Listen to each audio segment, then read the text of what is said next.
मराठी सिनेरसिकांच्या हक्काचे सिनेमागृह परत चालू होत आहे। हो, 1930च्या दशकात याचं नाव होतं लक्ष्मी सिनेमा, पण पुढे 40च्या दशकात जेव्हा देशप्रेमींची लाट होती तेव्हा भूपटकरांनी याचं नाव बदलून भारत माता केलं। तेव्हापासून इथे फक्त आणि फक्त मराठी चित्रपटच लागायचे।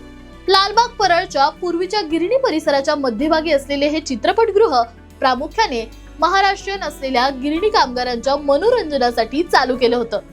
दादा कोंडकेंचे सिनेमे इथे सिल्वर आणि गोल्डन जुबली साजरी करायचे। गंमत म्हणजे मधल्या काळात जेव्हा नवीन मराठी सिनेमे नसायचे तेव्हा भारत माता मध्ये पुन्हा दादांचे जुने सिनेमे लावले जायचे आणि तरीही थिएटर हाऊसफुल व्हायचं। 90च्या दशकाच्या मध्यात चित्रपट सृष्टीलाच कठीण काळातून जावं लागत होतं, पण 2004 साली आलेल्या श्वासने भारत माताला गुदमरलेल्या अवस्थेतून बाहेर काढलं। 2010 मध्ये आणखीन एक अडचण आली।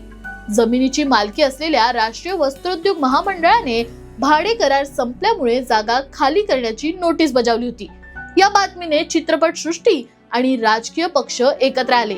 त्यांनी चित्रपटगृहाचे कामकाज सुरू ठेवण्याच्या लढ्याला पाठिंबा दिला।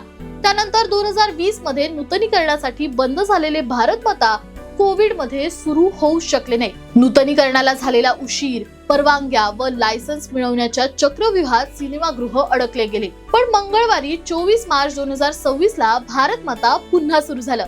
तुम्हाला काय वाटतं, पुन्हा आपला मराठी सिनेमा भारत माता मध्ये गाजणार का? कमेंट्स मध्ये सांगा आणि अशाच अपडेटसाठी सबस्क्राइब करा जबरी खबरी।